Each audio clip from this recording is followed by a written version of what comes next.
लुकमान हकीम से पूछा कि आप तो हकीम हैं, जड़ी बूटी आपको बताती है कि कौन सी दवाई में किसका इलाज है, ये बताओ कि कोई ऐसी दवा है जिसका फायदा ही होता है, नुकसान नहीं होता। तो उन्होंने कहा कि मैं लुकमान हकीम हूं, 4000 नबी को मैंने अपनी आंख से देखा है, मेरी उम्र का अंदाजा लगा लो मैं कितना पुराना आदमी हूं। जड़ी बूटी खुद मुझसे शहादत देती है कि मैं फला बीमारी का इलाज हूं। मैंने पूरी जिंदगी में 2 दवाई का तजर्बा किया है, उसका साइड इफेक्ट नहीं है, उसका फायदा ही फायदा है, नुकसान नहीं है। मोहब्बत और इज्जत 2 ऐसी दवाई है, इसका फायदा ही होता, नुकसान नहीं होता। इतने बड़े मजमे में मैं हाथ जोड़ करके एक दवाई के लिए मैं आपसे कह रहा हूं, उसका इस्तेमाल कीजिए। आपकी बीवी अगर आप नाफरमान है, आप उससे परेशान है, तो उसके लिए आप 2 दवाई का इस्तेमाल कीजिए। उससे मोहब्बत कीजिए, उसकी इज्जत कीजिए, पत्थर भी मोम हो जाएगा, पत्थर भी मोम हो जाएगा। ये बिशनपुर में एक आदमी जलसा सुनने के लिए आया, तो हजरत ने माइक पकड़ करके बोला कि देखो ये पैसा जेब से निकालना आसान काम नहीं है।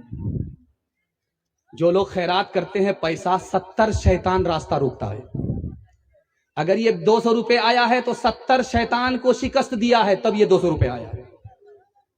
तो बिशनपुर का एक आदमी सुन रहा था, बोला अच्छा शैतान रास्ता रोकता, आज मैं शैतान को पछाड़ करके आऊंगा, 10,000 रुपया इस मदरसे को खैरात करूंगा, देखता हूं कौन शैतान मेरा रास्ता रोकता है।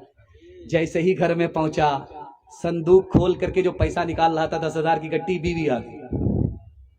क्या कर रहे का मसला मालूम किया है, मौलवी साहब ने बताया है, खैरात करोगे इतना पाओगे। कहा तुम मौलवी के चक्कर में पड़े हो, तुम्हारा भी इलाज करेंगे, तुम्हारे मौलवी का भी इलाज करेंगे। जो पैसा जहां रखा हुआ है वहीं रखो। वहां से जो वापिस आया तो सामने बैठ गया, मुंह लटका करके, सर झुका करके बैठा हुआ है। हजरत ने पूछा अरे सर उठा करके गए थे क्या, शैतान को पछाड़ करके आएंगे? वहां से आए तो सर झुका करके बैठ गए, तो क्या कहता है हजरत, मैंने शैतान को तो पछाड़ दिया, शैतान की खाला से हार गया। कौन किसका हबीब होता है, कौन किसका रकीब होता है। यूं ही बन जाते हैं वहाँ रिश्ते, यूं ही बन जाते हैं वहाँ रिश्ते, जहाँ जिसका